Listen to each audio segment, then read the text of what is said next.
Hello beautiful alchemists, welcome. This is Elina and I welcome you to today's video. I wanted to sit here and connect with spirit, connect with our angels particularly, and see what they have for us. So relax and enjoy.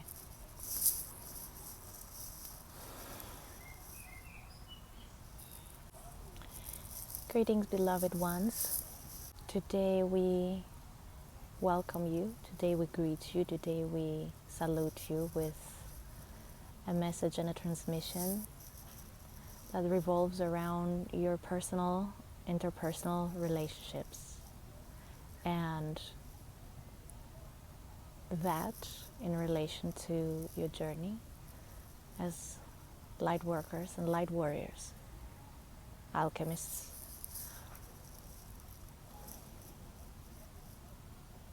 However you identify, we welcome you here and we appreciate your willingness to be here, as it denotes a willingness for further expansion and recollection of everything you have been learning through your own personal experiences during last months or weeks. For a lot of you, personal relationships have been brought to the forefront, like with staggering intensity and at a pace a lot of you may never have seen before.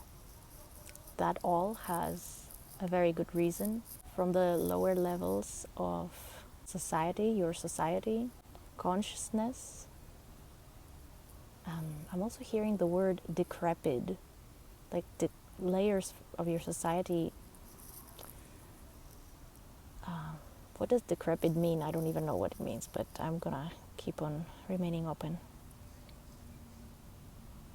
From these lower layers, the decrepit layers of your society, a lot of your fellow human beings are being liberated, and the process is ugly because in this liberation process, material is coming to the surface that is delegated to a larger population for transmutation. You may see yourself or your world as us and them, those ascending and those asleep, as you like to call it. But the truth is, all of you are sharing the same tasks. Not all of you are having to deal with the same amount of energy to be processed, transmuted, issues to be addressed, healed, integrated into the consciousness, but definitely you all do help each other. Many of you are taking on energy to help fellow humans that, due to their journey not being, not facilitating them, not supporting them, not having given them all of the tools that they need to overcome what they are to overcome on their own, you are assisting. This, however, is not always healthy.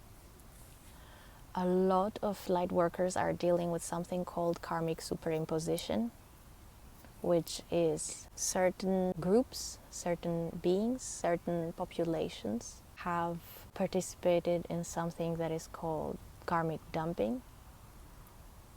And so the human population has had to deal with a lot more karmic imprinting, dealing with having to process a lot more karmic material. It's like the human population, the angelic human population has been, their karmic imprints have been aggravated, have been altered to take on karmic material from other civilizations and groups and populations. I'm asking right now in my head if this is something that is obviously not proper, not appropriate. First of all, why did it get allowed? Why was it allowed to happen? And second, who are these groups that put this karmic material upon the angelic humanity, and are they to be brought to justice eventually, and is the human race to have these karmic superimpositions lifted off of them. Certain off-world groups, what you would consider off-world, in the sense that nowadays there are multiple layers of like different dimensions and different dimensions separating humanity from these other types of populations. They took it upon themselves to create a vacuum, a container. There's something coming through that I'm not quite understanding right now, but what I do get is that this container was created exactly for the purpose of karmic superimposition and karmic dumping, so that certain groups could act in ways that went against cosmic law and not have themselves be held accountable, like evade karmic repercussions. Some cases even doing so by engaging in practices that prolonged life.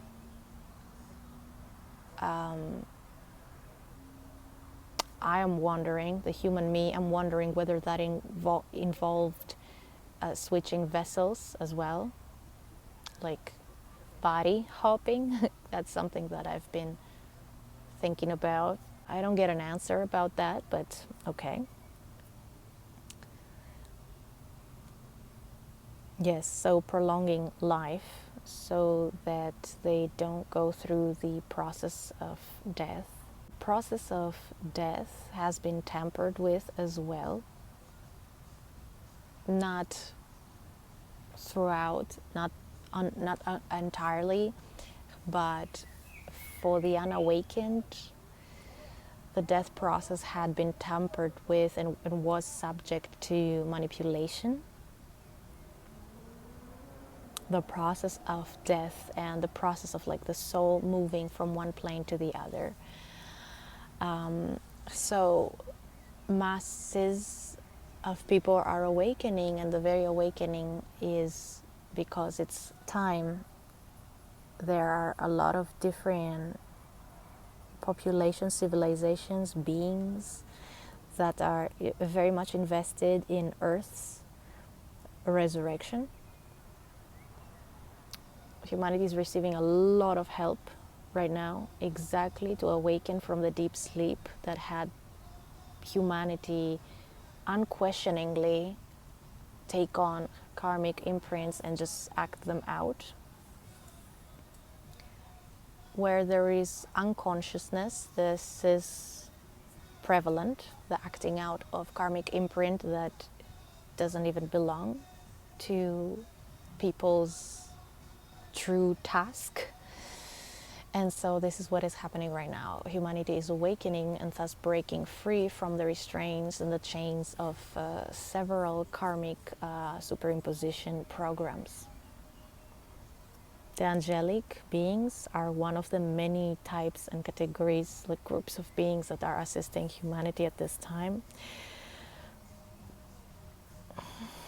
I'm being taken back to biblical angelic beings, like beings that have been described in the Bible. And I'm being shown that these beings, who are different kind of beings than the ones assisting us nowadays, basically that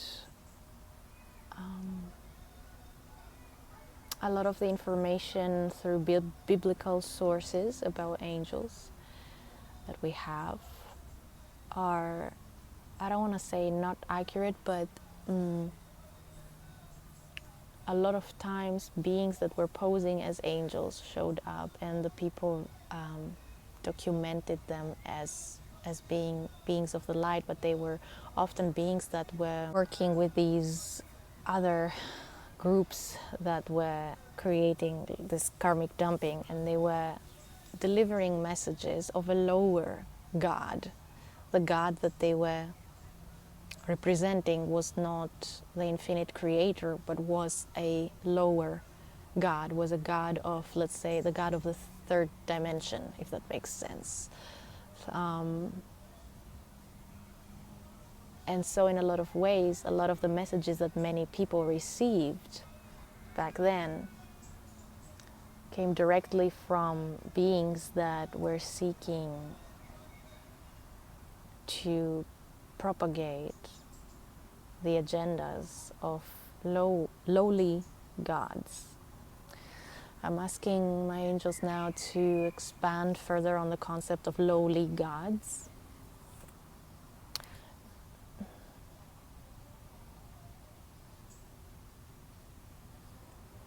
Beings 100% in alignment with God, like the infinite creator, would have never been asking humans to proceed with human sacrifice or to proceed with war, which is another form of human sacrifice, and using blood to bind areas.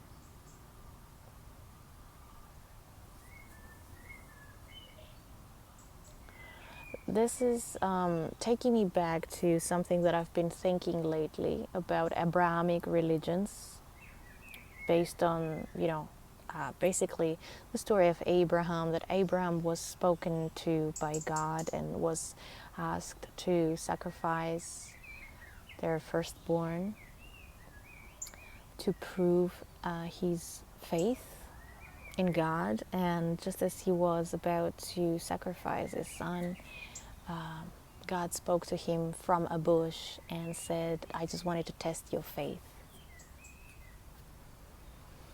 This is the Abrahamic God. This is a lowly God. Someone who has to test your faith is a lowly God. Divine intelligence operates through giving someone a task, but if that someone refuses to carry out that task, Spirit, divine intelligence finds someone else to carry out that task. Therefore,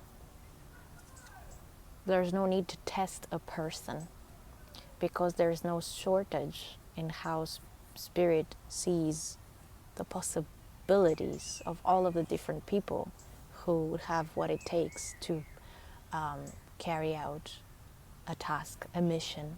However, this consciousness of separation and limitation, this scarcity consciousness, that there is only one person who could do it, and so we really need to test their trust, because that's the chosen one, that's the one chosen one, and if he or she doesn't do it, then the world falls to nothing.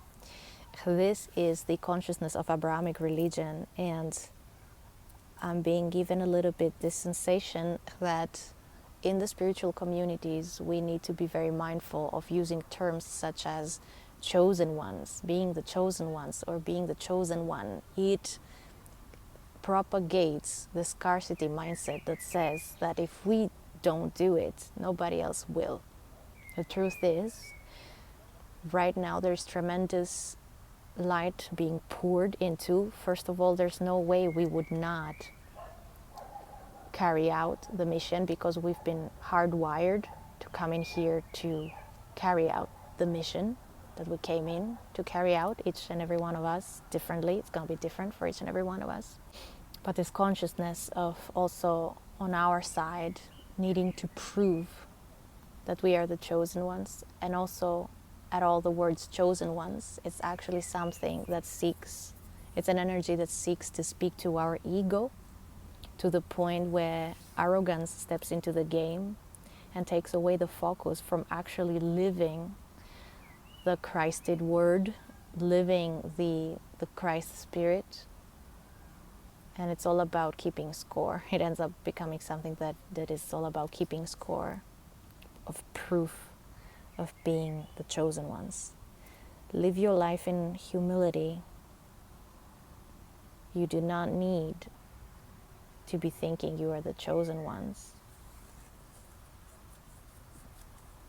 because this is also not a pressure of you are the chosen one, you need to do it. If you choose not to do it, we're gonna bring in others and we will ask them if they want to do it. And if they refuse, we're gonna bring in others and ask them if they want to do it until someone accepts to do it. The pressure you feel is the pressure you place upon yourselves. It's not the pressure that God or divine intelligence or this universe places upon you to get it right, to save the world. That's why it is so important that as you go about doing what you consider as saving the world, that you are enjoying the process. The signature of joy and love is the container for multiplicity and expansion, multiplying and expansion of productive outcomes. And so in a way, you don't have to do anything other but just following where expansion wishes to take you. Expansion can feel uncomfortable, sometimes outright hard and wrong, because during your soul sojourn here on this planet, you are consenting and accepting to be brought under programmings that are limiting your scope, your vision. A lot of you are doing this because it's part of the journey. It's like being double agents, like going undercover in order to work more closely on a mission and have better chances at accomplishing that mission without being compromised in a way that compromises the mission itself. So as long as you remember to follow that which feels expansive while bridging over the practicality and the groundedness of this third dimensional world, and as long as you are reminding yourself every time the discomfort of limiting programmings comes in, as long as you remind yourself that this is the programming and this is what you are having to deal with, actually you are doing everything right. There's a lot of you who are feeling like you are doing something wrong because you are feeling that discomfort.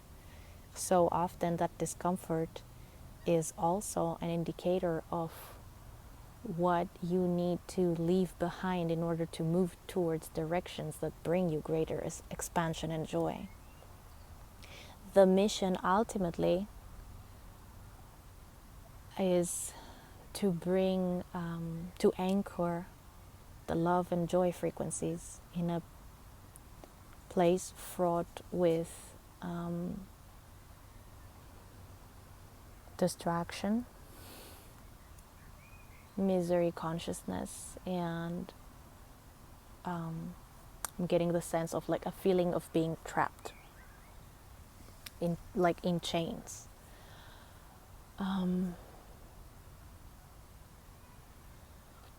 A lot of you have come into this incarnation after millions of years of other incarnations in the same place, and many of you millions or hundreds or thousands of incarnations in other places. It does not matter where you come from. Do not allow this to be what causes separation consciousness amongst you. Of course, at the same time, I'm being given the sensation that those who are trapped in the lower levels of this third dimensional world, yes, it's hard to reconcile with them. And also, some of you are identifying as star seeds, and you look at earther beings as lower beings. But what would you feel like if we told you that there has been a lot of star seeds who, by coming here into this earth plane, they allowed themselves to deteriorate, to experience degeneration in their light bodies, and so they act worse than many earthers who seek liberation and seek love and seek to anchor more love and joy. So in a way, you need to see past descriptions and labels and the differences associated with these labels, and to understand that the task and the mission is one.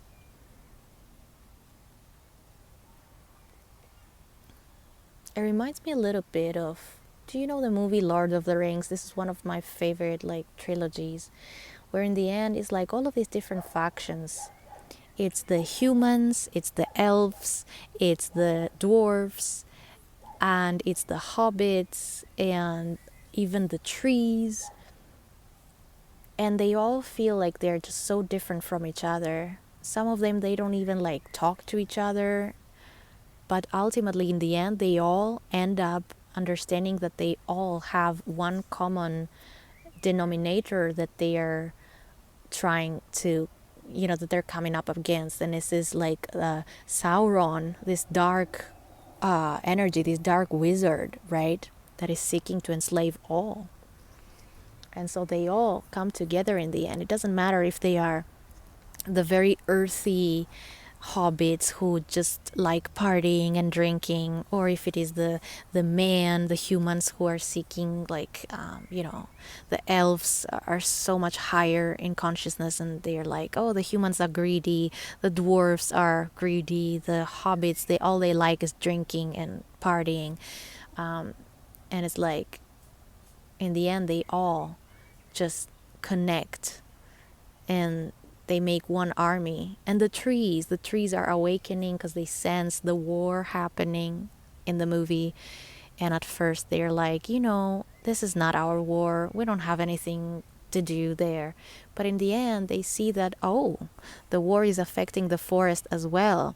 Now there's friends of ours oaks and trees that we knew, and now they are burned because there's a war happening. So in the end, even the trees join in the war because they understand that no matter our differences, we are all fighting against the common denominator of evil. So this is a little bit what it reminds me of, this energy, this transmission that I'm being given. There's also here a message, finally,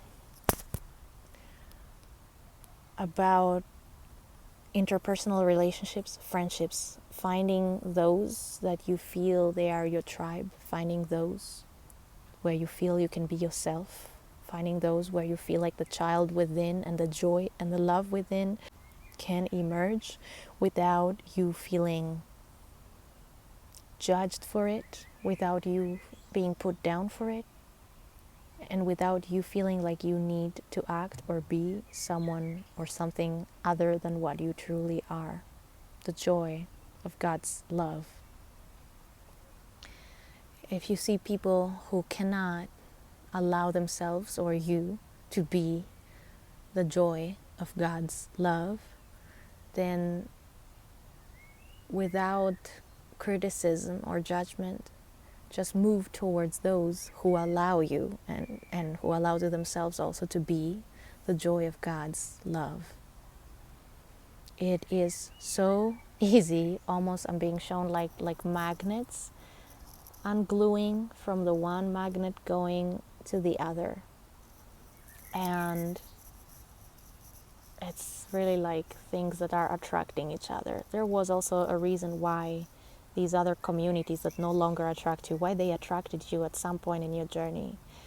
There's always something that we are giving or receiving. There's always some thing that resonated, and that's what had us glue, or just oftentimes what we perceived as necessity.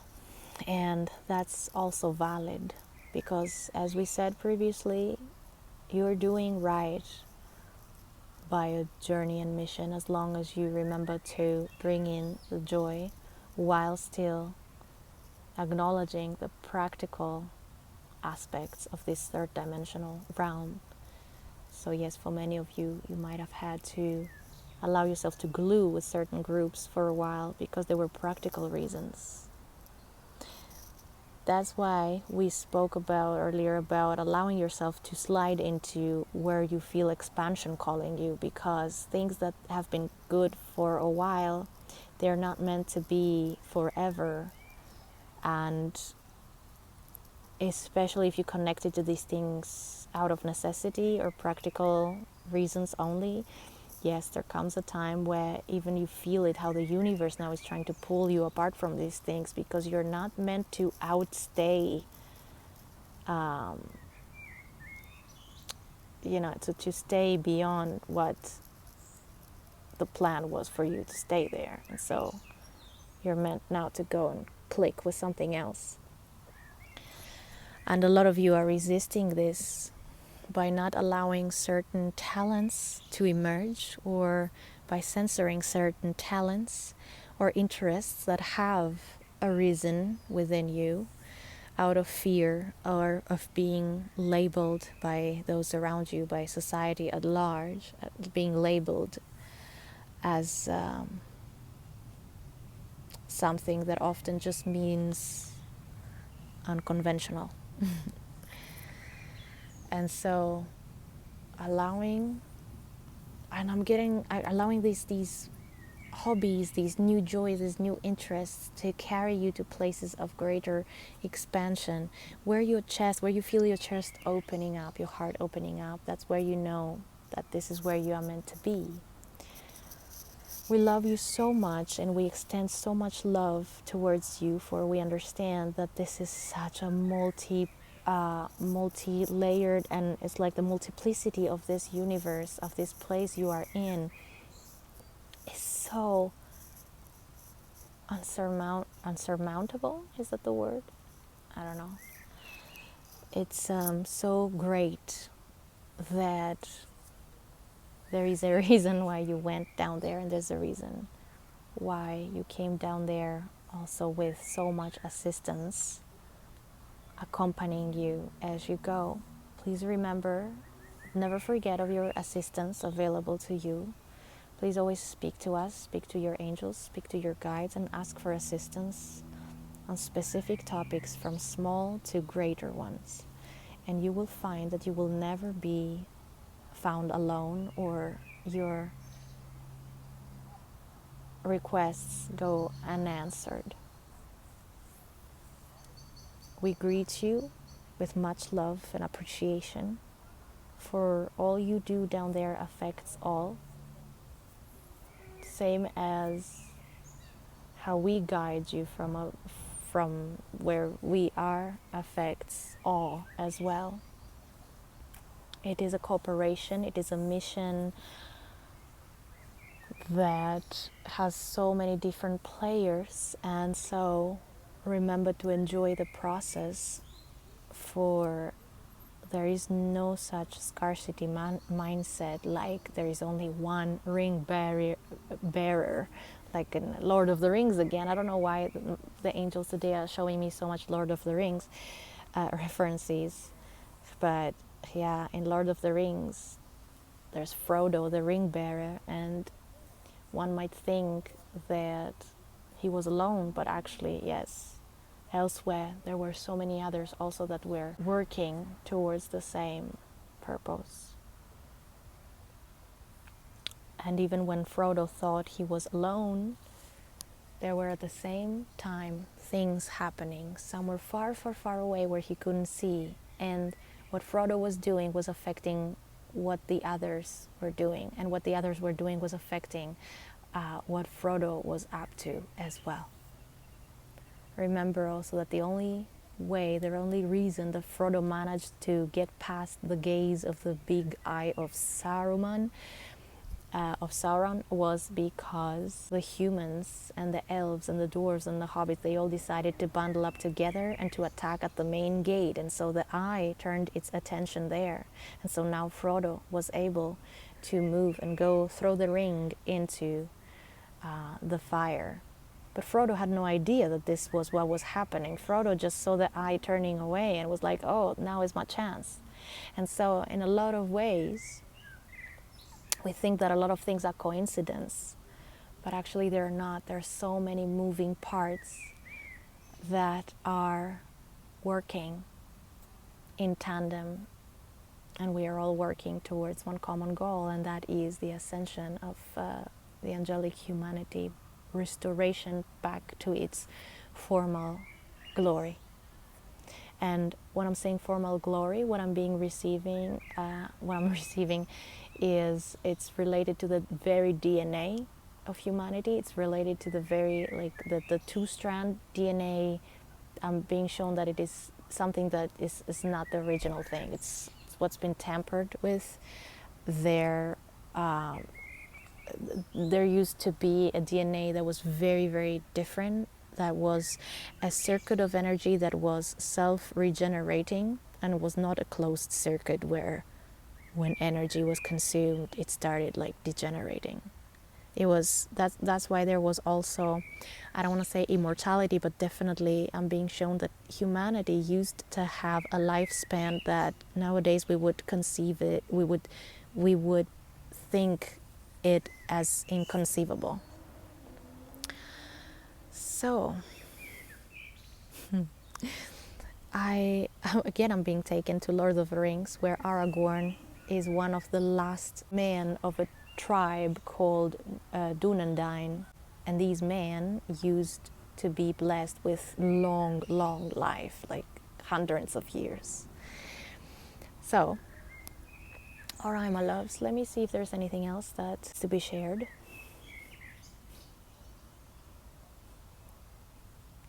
Your friendships and the things that give you joy is what it will sustain you and will bring life into your lungs. Embodying the joy and the love of God's creation is what can even hijack the tampering of the two-strand DNA and assist people in living long lives, like lives longer than what was expected for them. Keep this in mind as you go about your life and think for each thing you interact with. Is this life-giving? Is this adding years to my life, or is it taking away? And do not judge as if it is bad or something really bad is happening or you've failed in some way, but just take it into account and see to it that you take gradually small steps towards moving towards things that are life-giving. You can do it. No one else can but you. On this note, we do bid you farewell, and we greet you in love and luminosity, light, grace. Be blessed. We love you much. I thank our angels and guides for this message and transmission. And I thank you, my loves, for having been here with me. I hope this message finds you well. And I hope to see you soon again here at Elina's Alchemy. Goodbye for now. Be blessed.